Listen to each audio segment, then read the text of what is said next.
जय हिंद साथियों। मित्रों, आइए उत्तर प्रदेश पुलिस की जो सामान्य ज्ञान की परीक्षा है उस पर स्पेशल भारतीय संविधान पर हम चर्चा करते हैं। मित्रों देखिए साथियों, जो भारत का संविधान है, यहाँ से प्रश्न किन किन जगहों से ज्यादा बनते हैं, आइए थोड़ा सा हम बेसिक स्ट्रक्चर पर चर्चा करें। संविधान के किन किन पहलुओं पे कहाँ कहाँ क्वेश्चन बनता है, इस क्लास में हम उसी की चर्चा करेंगे साथियों। ये है भारतीय संविधान। मित्रों, भारतीय संविधान में सबसे पहले अगर देखा जाए तो उद्देशिका पे चर्चा होती है। उद्देशिका का आप बखूबी अध्ययन कर लीजिए। उद्देशिका से निश्चित रूप से प्रश्न बनते हैं। आप 2-3 बार उद्देशिका को पढ़ लीजिए और देखिए कि क्या क्या चीजें कहाँ कहाँ पे किस किस तरह से उद्देशिका को किसने लाया था, किस तारीख को लाया था, किसने संविधान सभा में प्रस्तुत किया था। उद्देशिका पे वाद केशवानंद भारती बनाम केरल राज्य, तो इस तरह से कुछ वाद भी हैं, उनका भी आप अध्ययन करेंगे।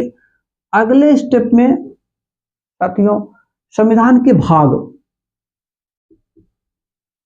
आपको बताना चाहेंगे कि संविधान में कुल कितने भाग हैं। 22 भाग हैं।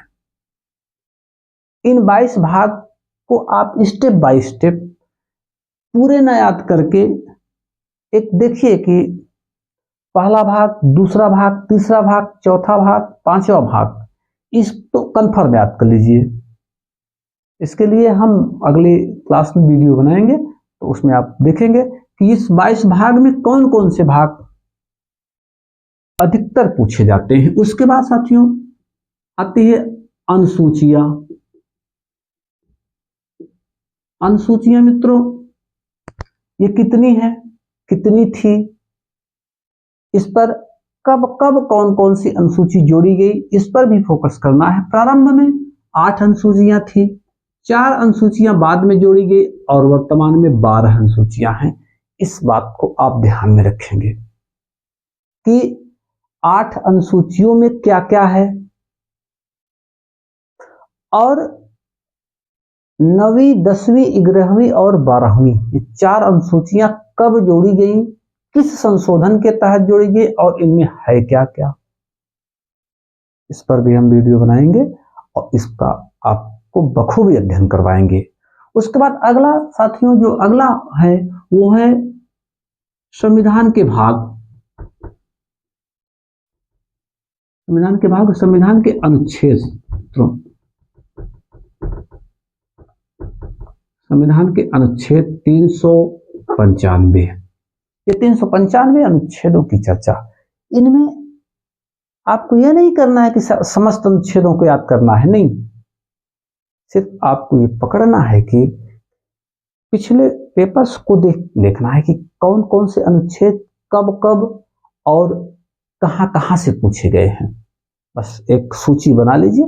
395 मत याद करिए, हम आपको किसी क्लास में चर्चा करेंगे, हम बताएंगे कि आप इसी तरह से आप देखेंगे कि एक एक कहां कहां से कौन कौन से प्रश्न बनते हैं, ये देखना है अनुच्छेदों में।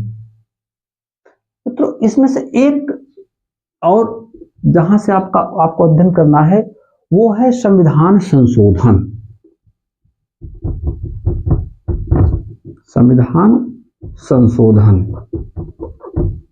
आर्टिकल 368 साथियों भाग 20 में संविधान संशोधन की चर्चा की गई है और 130 संशोधन अब तक हुए हैं।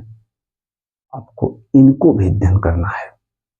बेसिकली ये हमने संविधान के स्ट्रक्चर की बात की है, अभी हम इसके अंदर नहीं गए हैं। आपको आइडिया सिर्फ बता रहे हैं कि आपको करना क्या क्या है। उद्देशिका का अध्ययन करना है, भाग के अध्ययन करने हैं, 1 भाग, 2 भाग, 3 भाग, 4 भाग, 5 भाग, 6 भाग, 7 भाग, इस तरह से 22 भाग तक आपको अध्ययन करने हैं। उसके बाद अनुसूचियां 1 से लेकर 12 तक। इन 12 अनुसूचियों में 1 में क्या है, 2 में क्या है, 3 में क्या है, इसकी भी चर्चा होगी। उसके बाद आता है संविधान के अनुच्छेद 395 अनुच्छेद, एक एक करके स्टेप बाय स्टेप आपको अध्ययन करना है। और संविधान संशोधन में विशेषकर आपको हम बताना चाहेंगे 42वां, 44वां,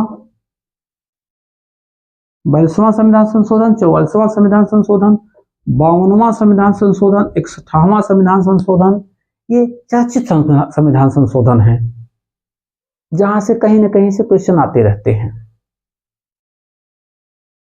तो आप संविधान के बेसिक स्ट्रक्चर को समझें। रटने की बहुत जरूरत नहीं है, आप रटेंगे तो रट्टू तोता होंगे। रट्टू तोता की क्या गारंटी, कब तक रटा है कब भूल जाएगा, इसकी कोई गारंटी नहीं। हाँ, जरूरत है इसके बोध की। आप बोध करेंगे, क्वेश्चन आप समझ जाएंगे, उसके बाद तो फिर सफलता आपका कदम चूमेगी। तो आप इसके बाद जो मार्क टेस्ट हमने ऐड किया है उसको आप अध्ययन करेंगे। आशा और विश्वास है कि आप जो भी हमने भी सुझाव दिए हैं इसका आप अध्ययन करेंगे। जय हिंद मित्रों। आइए साथियों, भारतीय संविधान के कुछ चुनिंदा प्रश्नों को हल किया जाए जो बेसिक स्ट्रक्चर पर आधारित है। मित्रों, इनमें जो पहला प्रश्न है, भारतीय राजनीतिक व्यवस्था में सर्वोच्च कौन है? ध्यान देंगे आप, भारतीय राजनीतिक व्यवस्था में सर्वोच्च कौन है? मित्रों, सर्वोच्च न्यायालय, संविधान, संसद और धर्म। देखा जाए तो सर्वोच्च न्यायालय और संसद दोनों अपने आप में बहुत उच्च हैं, लेकिन इन दोनों को बांधने का काम कौन करता है? भारतीय संविधान करता है। तो इस स्थिति में भारतीय संविधान का जो सबसे बड़ा या सर्वोच्च है वो क्या है? वो है संसद, ये संविधान है। भारत में संघात्मक शासन व्यवस्था ली गई है। संघात्मक शासन व्यवस्था कहाँ से ली गई है? कनाडा से ली गई है। मित्रों, आगे आप बढ़ेंगे, अगला क्वेश्चन है, सुमेलित कीजिए। सुमेलित कीजिए। अनुच्छेद 14 आप जानते हैं समानता का अधिकार, अनुच्छेद 36 नीति निदेशक तत्व, अनुच्छेद 74 मंत्रिपरिषद से संबंधित है और अनुच्छेद 368 संविधान संशोधन की प्रक्रिया से संबंधित है। साथियों, आगे बढ़ेंगे, सुमेलित कीजिए।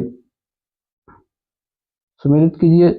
सीएजी, सीएजी का जो नियंत्रक महालेखा परीक्षक इसे कहा जाता है, इसका संबंध जो है आर्टिकल 148 से है। वित्त आयोग का जो संबंध है आर्टिकल 280 से है। वित्तीय आपात आर्टिकल 360 और अखिल भारतीय सेवाएं आर्टिकल 312। ये आप देखेंगे कि इस तरह से आगे। साथियों, अगला है अनुसूचियों से संबंधित है, भूमि सुधार, भाषा, राजभाषा और जनजाति क्षेत्र, ये किस किस अनुसूची में इनका उल्लेख किया गया है? साथियों, चतुर्थ अनुसूची में राज्यसभा का उल्लेख है। खष्टम अनुसूची में जनजाति क्षेत्र है। अष्टम अनुसूची में साथियों राजभाषा है और नवम अनुसूची में भूमि सुधार है। साथियों, इस बात को आप खूब ही समझेंगे, खूब कायदे से इसका अध्ययन करेंगे। आगे सुमेलित कीजिए, किस में कौन से कितने विषय हैं? संघीय सूची में, राज्य सूची में, समवर्ती सूची में। संघ सूची में 97 विषय, राज्य सूची में 66 विषय और समवर्ती सूची में 47 विषय।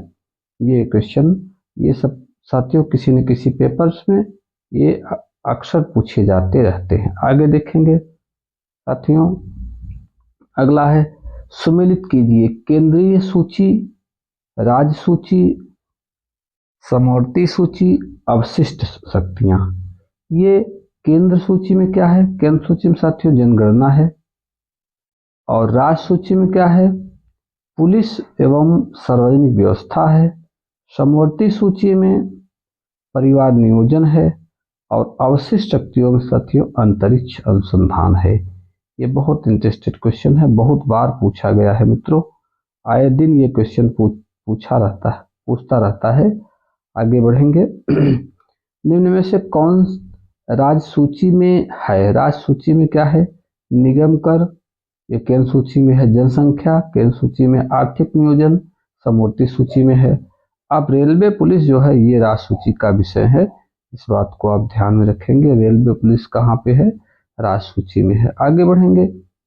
सम्मिलित कीजिए संविधान के भाग, किस भाग में क्या मैटर है, इस बात को आपको समझना है। भाग क्या है? भाग 9। भाग 9 में क्या है? पंचायत। भाग 8, भाग 8 में संघ राज्य क्षेत्र है साथियों। उसके बाद भाग ये जो है 4 क में मूल कर्तव्य है, और 9A में नगर पालिका परिषद है साथियों। आगे बढ़ेंगे, बहुत इंटरेस्टेड क्वेश्चन था ये। आगे सुमेलित कीजिए मौलिक अधिकार किस भाग में है, मौलिक कर्तव्य किस भाग में है, संघ किस भाग में है, और आपात उपबंध किस भाग में है साथियों। ध्यान देंगे, मौलिक अधिकार आप खूब जानते हैं, ये भाग 3 में है। मौलिक कर्तव्य भाग 4 क में है, और संघ कहाँ पे है? भाग 5 में है, और आपात उपबंध भाग 18 में है। ये भाग 18 हो गया आपात उपबंध। आगे बढ़ेंगे। समाजवादी पंथ निरपेक्ष शब्द उद्देशिका में कब जोड़ा गया? समाजवादी पंथ निरपेक्ष शब्द उद्देशिका में कब जोड़ा गया? ये देखेंगे साथियों। 44वें संविधान संशोधन, 42वें संविधान संशोधन, 52वें, कोई नहीं। इसमें से जो 42वां संविधान संशोधन, इसे लघु संविधान भी कहा जाता है। इसी के तहत उद्देशिका में समाजवादी पंथ निरपेक्ष शब्द जोड़े गए थे। भारत में राजनीतिक सत्ता का प्रमुख स्रोत क्या है? राजनीतिक सत्ता का सबसे बड़ा स्रोत जनता है साथियों। यही सब कुछ, सारा खेल यही खेलती है। आगे बढ़ेंगे। भारत की संविधान सभा ने राष्ट्रीय ध्वज को कब अंगीकृत किया था साथियों? राष्ट्रीय ध्वज को अंगीकृत करने का काम कब हुआ था? आपको बताना चाहेंगे 22 जुलाई 1947 को। आगे बढ़ेंगे। भारतीय राष्ट्रीय ध्वज में चक्र किसका प्रतीक है? स्वतंत्रता का, न्याय का, समानता का, और धर्म का। देखिए, ध्यान देंगे, न्याय का प्रतीक है। 24 घंटे आपको तत्पर रहने की बात करता है। कौन? राष्ट्र ध्वज में जो चक्र है। भारत में कितने संघ शासित प्रदेश है साथियों? इस समय संघ शासित प्रदेश अगर देखा जाए तो इनकी संख्या कितनी है? 8 है। निम्न में से कौन संघ राज्य क्षेत्र नहीं है? इसमें साथियों अंडमान निकोबार, दमन दीव, गोवा और चंडीगढ़। इसमें जो है गोवा ये राज्य है, बाकी केंद्र शासित क्षेत्र है, संघ शासित क्षेत्र हैं। इस संशोधन द्वारा दिल्ली को राष्ट्र संघ शासित क्षेत्र बनाया गया साथियों। आप देखेंगे 69वां संविधान संशोधन द्वारा दिल्ली को राष्ट्रीय राजधानी क्षेत्र बनाया गया था। आगे आप चलेंगे। यहाँ जो है सुमेलित कीजिए राज्य का गठन। नागालैंड का गठन कब हुआ था? झारखंड का, तेलंगाना का और सिक्किम का। साथियों देखेंगे सबसे इंटरेस्टेड क्वेश्चन, यहाँ आप झारखंड को पहले मिला दीजिए 2000 में, तेलंगाना को मिला दीजिए 2014 में। अब बचा जो है नागालैंड और सिक्किम। नागालैंड का गठन जो है 62 में हुआ था, और सिक्किम का गठन 1975 में हुआ था साथियों। इस तरह से आप थोड़ा सा होशियारी करेंगे तो क्वेश्चन को हल कर लेंगे, बहुत टफ नहीं है। आगे देखिए, भाषाई आधार पर सर्वप्रथम किस राज्य का गठन हुआ था साथियों? भाषाई आधार पर सबसे पहले जो आंध्र प्रदेश का गठन हुआ था। बहुत पूछता है प्रश्न। आगे बढ़ेंगे आप। अगला जो है भारतीय संविधान कौन सी नागरिकता प्रदान करता है? दोहरी नागरिकता, इकहरी नागरिकता, और दोनों, कोई नहीं। इसमें आपको बताना चाहेंगे भारतीय संविधान इकहरी नागरिकता प्रदान करता है। दोहरी नागरिकता अमेरिका प्रदान करता है, इकहरी नागरिकता ब्रिटेन प्रदान करता है। ब्रिटेन की तर्ज पे भारत में इकहरी नागरिकता की व्यवस्था की गई है साथियों। आगे बढ़े। किस अनुच्छेद के तहत बच्चों को शोषण के विरुद्ध अधिकार प्रदान किया गया? अनुच्छेद 24 साथियों। आर्टिकल 24 के तहत आपको क्या मिला? बच्चों को शोषण के विरुद्ध अधिकार का उल्लेख किया गया है? किस अनुच्छेद के तहत अस्पृश्यता का अंत कर दिया गया? आर्टिकल 17 के तहत छुआछूत और या अस्पृश्यता का अंत कर दिया गया है। आगे बढ़ेंगे आप। मौलिक अधिकारों का संरक्षक कहा जाता है। मौलिक अधिकारों का संरक्षक यहाँ जो है सर्वोच्च न्यायालय को कहा जाता है। ध्यान देंगे आप। सर्वोच्च न्यायालय रिटों के माध्यम से मौलिक अधिकारों की रक्षा करता है। संवैधानिक उपचारों के तहत किस संशोधन के तहत संपत्ति के अधिकार का अंत कर दिया गया? 44वां संविधान संशोधन द्वारा संपत्ति के अधिकार को मूल अधिकार की श्रेणी से हटाकर वैधानिक अधिकार बना दिया गया, कानूनी अधिकार बना दिया गया। संवैधानिक उपचारों का अधिकार का उल्लेख है और आर्टिकल 32(32) में। नीति निर्देशक सिद्धांत क्या है? गैर वाद योग्य, यानी नीति निर्देशक तत्वों के लिए आप न्यायालय नहीं जा सकते साथियों। आगे बढ़ेंगे। अगला जो है सुमेलित कीजिए नीति निर्देशक तत्व और संबंधित आर्टिकल। देखिए साथियों, अनुच्छेद 40 यहाँ ध्यान देंगे। अनुच्छेद 40 के तहत क्या है? ग्राम पंचायतों का गठन किया गया है।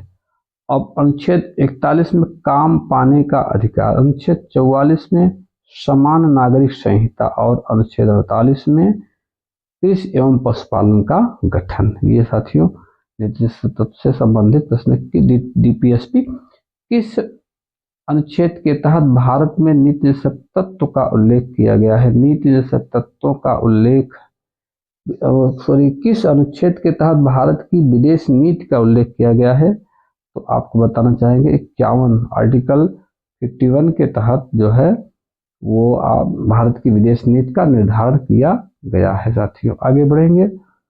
अगला, संविधान में मूल कर्तव्य शामिल हैं। किस आर्टिकल में? 51 का में मूल कर्तव्यों को शामिल किया गया है। 51A।